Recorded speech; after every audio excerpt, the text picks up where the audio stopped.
Conta-se que numa casa de chá estava sentado um mulá chamado Nasruddin, um mestre do sufismo.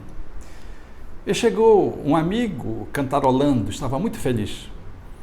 E quando viu Nasruddin sentado, tomando chá, ele se aproximou e disse: "Aí, Nasruddin", ele muito feliz. O mulá então lhe disse: "Por que motivo de tanta felicidade?"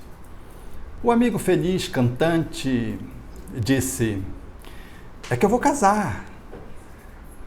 Olhando para Nasruddin, que ficou com um olhar de paisagem, ele disse: "E você?" Nasruddin disse: "O que é que você está achando?" Ele disse: "Não, eu queria saber, você casou? Você vai casar?"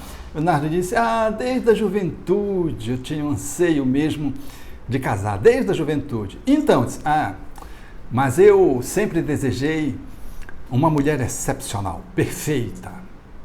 E desde a juventude eu saí procurando. Fui a Bagdá e encontrei uma excepcional, uma mulher linda, cheia de graça, que apresentava predicados incríveis, mas ela não tinha muita habilidade com as coisas do mundo. E aí eu percebi que não era ela. Continuei a procurar. Nas minhas andanças, conheci uma outra espetacular em Damasco, que além de ter predicados, além de ser bela, ela sabia lidar com as coisas do mundo, mas ela intelectualmente não tinha o refinamento que eu esperava. Então eu segui adiante. Até que, caminhando de cidade em cidade, eu conheci a mulher dos meus sonhos, em Cairo. Ela era uma musa. Conhecia das coisas do mundo e de além-mundo. Tinha uma intelectualidade excepcional, com predicados especiais. Uma mulher encantadora. O amigo olhou para Nasruddin e disse: Então você casou com ela?" Nasruddin fez um pequeno silêncio, movimentou a cabeça negativamente e disse: "Infelizmente não." "Mas como assim? Você encontrou a mulher perfeita?" E Nasruddin disse: "Mas ela estava procurando um homem perfeito." A metáfora do sufismo nos enseja a pensar nos nossos relacionamentos amorosos, românticos, e para além deles, quando se trata de relacionamentos de encontro, de amorosidade, nas constelações variadas dos relacionamentos humanos, que está além do acasalamento. Mas focando no relacionamento de conjugalidade, há muitas expectativas que às vezes nós guardamos, tal como Nasruddin, o mulá do sufismo, aguardando alguém especial. Eu duvido que você, solteira, descasada, viúva, não procura alguém especial. Há uma ansiedade por encontrar alguém que seja tão especial que é quase perfeita, se não perfeita. Há um anseio de encontrar uma parceira ou um parceiro, dependendo de cada um, que tenha essa correspondência idealizada. Às vezes nós chegamos a dizer: onde está o meu príncipe? Aonde está a minha princesa? Numa fala metafórica que fala de alguém como se fosse acabado, completo, perfeito. E o mais curioso é que as decepções se sucedem. E quando o relacionamento se estabelece com alguém que suscita ser o príncipe ou a princesa, há uma grande decepção. É que ninguém detém as características de perfeição que nós idealizamos como se nós merecêssemos. E o mais curioso é que nós não estamos nesse patamar. Nós queremos uma princesa sem ser o príncipe.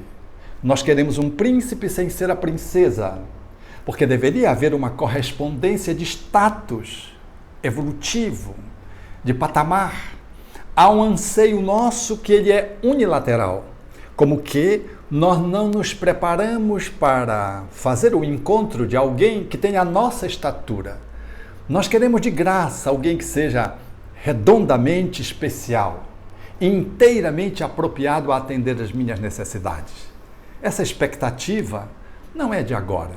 Há 2.500 anos atrás, Aristófanes, em O Banquete de Platão, já falava desse modelo de amor romântico, quando os homens eram dotados de 2 cabeças, 4 braços, 4 pernas, e que ascendiam-se uns sobre os outros porque eram muito inteligentes, tinham muita força, eram muito velozes, e eles foram subindo uns sobre os outros para escalar o monte do Olimpo, a fim de encontrar os deuses. E Zeus estabeleceu uma contrapartida e partiu aqueles que eram os humanos, dotados dessas características super especiais. E surgiu então os seres humanos, agora divididos em uma cabeça, 2 braços, 2 pernas, e divididos ao meio ficou a metáfora das metades. Até hoje, parece que a gente busca uma metade correspondente à metade que somos. Alguém que se encaixando conosco geraria a perfeição.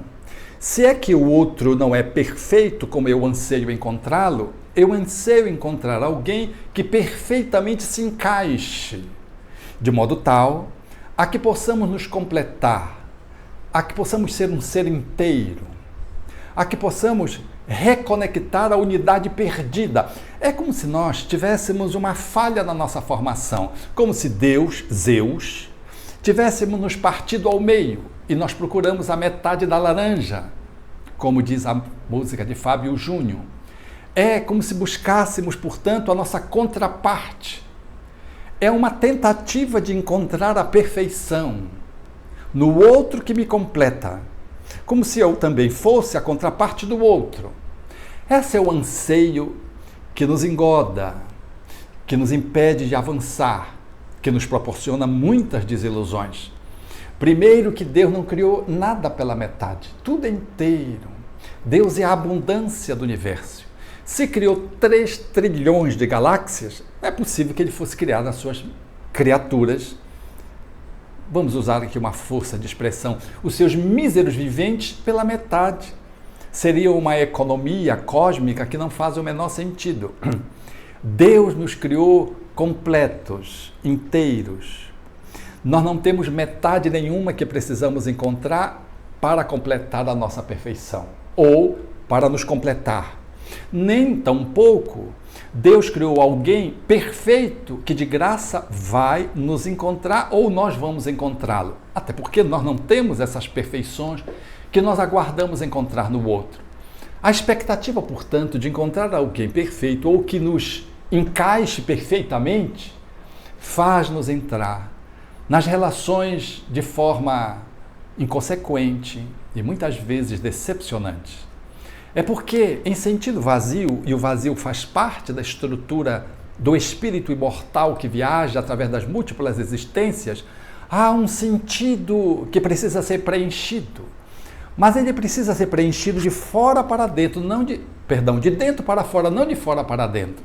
Esse vazio que existencialmente os filósofos existencialistas materialistas dizem que é o fardo do sofrimento que temos que carregar a vida inteira, visto de um outro olhar, na perspectiva do conhecimento espiritual, que nos enseja a olhar pela via da reencarnação e num processo evolutivo que envolve vários mundos, nós vamos perceber que nós já nascemos completos, no sentido de que nós temos em nós mesmos tudo que é necessário para o nosso próprio desenvolvimento. Todavia, precisamos de um outro para se contrapor, para fazer o contraponto, para fazer o dueto, na medida do relacionamento a dois. E precisamos do grupo social para que a gente desenvolva nossas potencialidades. Enquanto não fazemos isso, sentimos esse vazio, esse algo que precisa ser preenchido, esse sentimento de que falta alguma coisa e a gente busca fora, não dá-se conta que está dentro.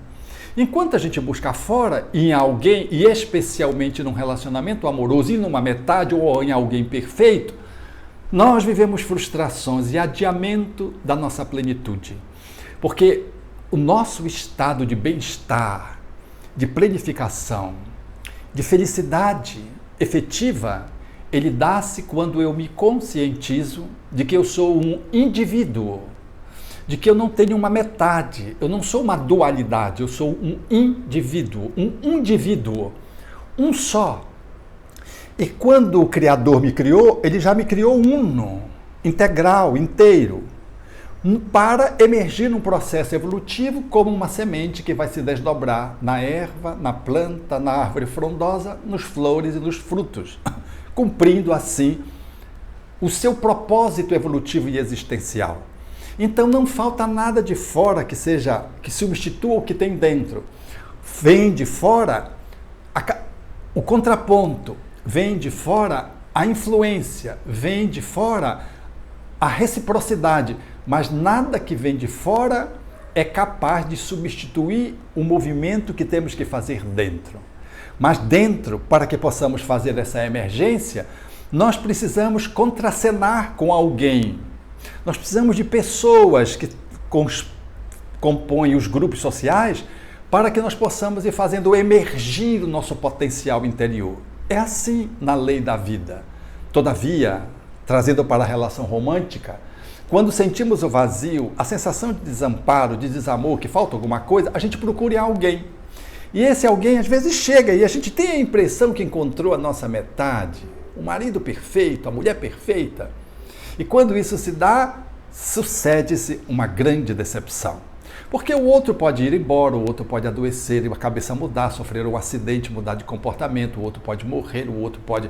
Enfim, tantas coisas podem acontecer com o outro e quando ele se vai, nós entramos num processo de desilusão, de desamparo, de sofrimento.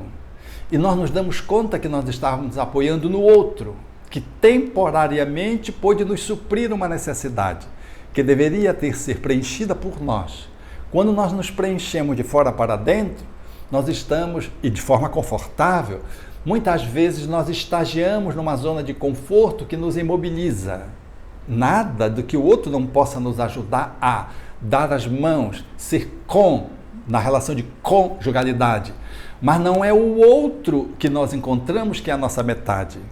O outro é o agenciador para fazer emergir os nossos conteúdos internos. Ele é o cúmplice da nossa floração, do nosso desabrochamento.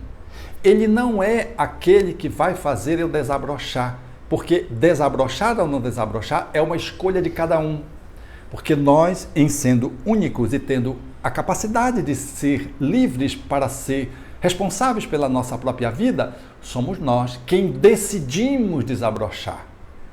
O outro não pode nos substituir, o outro não nos pode preencher. Isso é uma ilusão. É como se o outro pudesse beber água por mim, pudesse comer por mim. Ele não pode, ainda que me ame profundamente. Então, a expectativa de encontrar alguém que componha comigo de modo a me atender é uma muleta a qual eu me entrego. É uma relação de dependência a que eu vivo que tem prazo de validade.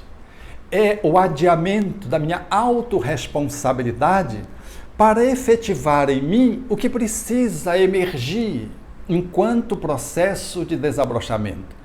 Veja que, portanto, a posição de quem chega para quem está numa expectativa de um relacionamento amoroso, e aqui restringindo para apenas o relacionamento amoroso, já que o tema é o homem perfeito, o marido perfeito, a mulher perfeita, por extensão, é poder dizer de que jamais um relacionamento é seguro na medida em que eu me seguro no outro. O outro não pode ser a minha plataforma de segurança. Você pode estar bem, mas se você estiver apenas apoiado no outro, a qualquer momento isso pode ruir. Se o outro se desencantar de você, cansar de você, ficar perturbado, sofrer um acidente, desencarnar, ou qualquer outra coisa que aconteça que o outro se esvaia, uma patologia, por exemplo, aí o seu equilíbrio ficou perturbado. Então, a proposição é de que, em sendo inteiro e completo do ponto de vista da nossa unidade, e precisando do outro para fazermos nos emergir reciprocamente, o relacionamento romântico ele é tanto mais rico quando eu vejo o outro como um outro, garantindo-lhe a individualidade, o que significa dizer que nem ele vem me atender e me substituir o meu desamparo e me preencher, nem eu tampouco terei esse objetivo de controlar o outro, de substituir o outro, de preencher o outro, de fazer o outro feliz. Aliás, é uma frase muito repetida essa: eu quero que alguém me faça feliz, ou então eu vou fazer você feliz. Isso é admissível do ponto de vista poético, romântico, de uma declaração de amor, do envolvimento de apaixonamento, mas do ponto de vista existencial, do cotidiano, é uma frase que é uma cilada, porque ninguém dá conta de poder ser capaz de substituir o outro naquilo que o outro precisa se responsabilizar. A felicidade de alguém diz respeito a esse alguém. A tua felicidade e a minha depende das escolhas que façamos com alguém, num relacionamento romântico ou sem, em dias de alegria ou em dias de tristeza, em dias de calmaria ou em dias turbulentos, em dias de amoremia, para fazer um contraponto, ou em dias de pandemia. Qualquer que seja a circunstância favorável ou desfavorável, nós conseguimos manter o processo evolutivo e a cumplicidade com alguém quando somos capazes de amar o outro nessa perspectiva de deixar que o outro seja o outro e assumindo a sua própria identidade, individualidade e autorresponsabilidade pelos caminhos que nós escolhemos. E com o outro, viver a experiência de um amor fecundo, numa troca rica, onde o respeito às individualidades, onde se suscita falas e escutas que são propiciadoras de reavaliação, de autoanálise, aonde nós ouvimos não o que nós queremos ouvir, ou nem o outro silencia para não nos desagradar. A fala do outro vem ao nosso encontro e vice-versa, para nos ajudar a poder avaliar acerca daquilo que nós precisamos refletir e analisar. É uma fala, portanto, que vem de um cúmplice, que não está condicionada a manter-me sempre na felicidade ilusória com elogios, ou de um silêncio concordante para não desagradar o outro. São relacionamentos que tomam, às vezes, esse perfil no equilibramento de uma dependência. Alguém está sustentando alguém. Um relacionamento rico, formidável, de um casal perfeito, é aqueles que conseguem fazer essa troca nesse regime de respeito à identidade e aonde a fala vai de apoio, aonde o silêncio vai concordante ou não concordante, aonde as sinalizações são ricas para que o outro possa analisar e crescer, ainda que cause às vezes um pequeno mal-estar ou que o outro desgoste, e nem que você goste de dizer para o outro, mas é necessário. Se o relacionamento tem essa intimidade, essa cumplicidade e essa reciprocidade com o crescimento de ambos, onde cada um contribui para o crescimento de ambos. Perfeito, perfeito, perfeito mesmo, não existe na Terra. Os nossos relacionamentos, eles são perfectíveis e as pessoas todas estão no caminho. Cada um tem a sua encrenca. Quem é muito belo fisicamente, às vezes tem uma fealdade que você não sabe. E quem é feio, horrível, do ponto de vista da estética, às vezes é o espírito que tem uma elegância do ponto de vista moral. Alguém que brilha na intelectualidade, na cognição, emocionalmente tem fragilidades. E alguém que maneja muito bem na emoção, às vezes não tem a racionalidade acompanhando no mesmo nível. É assim. Nós todos somos mais ou menos. E é por isso que o encontro traz essa riqueza de perfeição. Ou seja, nós somos como que, trazendo dificuldades na nossa imaturidade, encontramos alguém com quem, também imaturo, nós podemos trocar e podermos nos ajudar reciprocamente num processo de amadurecimento, grandiosidade, amplificação dos nossos recursos, das nossas competências, das nossas características, através da convivência amorosa, conjugal. Um bom acasalamento não são, portanto, de pessoas excepcionais, iguais, até porque pessoas muito iguais podem dar errado. Porque se elas forem duas muito egoístas e muito autoritárias e muito ciumentas, imagine com essas três características de maturidade, elas não vão sobreviver muito tempo. Um relacionamento fantástico é aqueles em que a gente articula a amorosidade, juntando e cada um sinergicamente apoiando um ao outro nas semelhanças, e naquilo que é diferente a gente troca experiências nas nossas diferenças, de tal modo que cada parceiro vai se tornando cada vez mais perfeito no movimento de aperfeiçoamento, vai se aperfeiçoando no nível em que nós nos encontramos, a partir do contato com alguém que nos enriquece, sendo o nosso personal trainer da alma e a gente do outro. E quando a gente faz isso com elegância, com grandiosidade, com beleza e com entrega, o relacionamento, poderíamos aqui figurativamente dizer que foi um casal de homem e mulher, ou de duas mulheres, ou de dois homens, dependendo do modelo de conjugalidade, perfeitos que se encontraram e que são cúmplices, porque se respeitam, porque se apoiam, porque não tentam substituir o outro naquilo que o outro precisa fazer, não tentam controlar o outro, quando muito conseguem controlar a si próprios, e ainda assim precariamente, e fazem do relacionamento de entrega, da alegria de poder estar com o outro, da gratidão de poder estabelecer essa convivência, do reconhecimento das características positivas do outro e da tolerância e da indulgência com a imaturidade do outro, e reciprocamente, esse é o casal perfeito que se encontraram. Tudo mais é fantasia, desilusão, desencanto, armadilhas, auto-engano. Quantos auto-enganos! Se fizermos esse caminho, estaremos dando conta de que aquilo que jaz na nossa intimidade, enquanto vazio, enquanto sensação de desamparo, ela é perfeitamente preenchível por nós mesmos, às vezes tendo um bom cúmplice. Mas se você não tiver um bom cúmplice, isso não se restringe, esse auto-preenchimento, a um relacionamento conjugal, porque esse auto-preenchimento ele não está distrito a uma relação de acasalamento. Ele está relacionado às relações humanas, espirituais, sociais, humanas, emocionais. E ela se faz bem plural do ponto de vista da constelação das nossas interações que podemos fazer na Terra.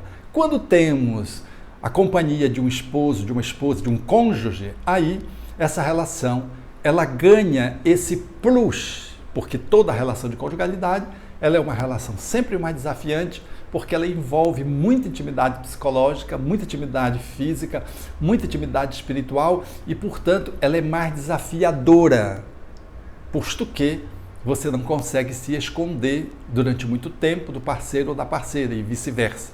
E assim, quando há o relacionamento de conjugalidade, o relacionamento romântico, essa situação de autopreenchimento, ela fica mais exposta, mais visível para que ela possa ser concretizada, mas também fica mais ameaçada, porque todo relacionamento desse naipe, por ser mais desafiador, leva também a muito mais dores, sofrimentos e desilusões.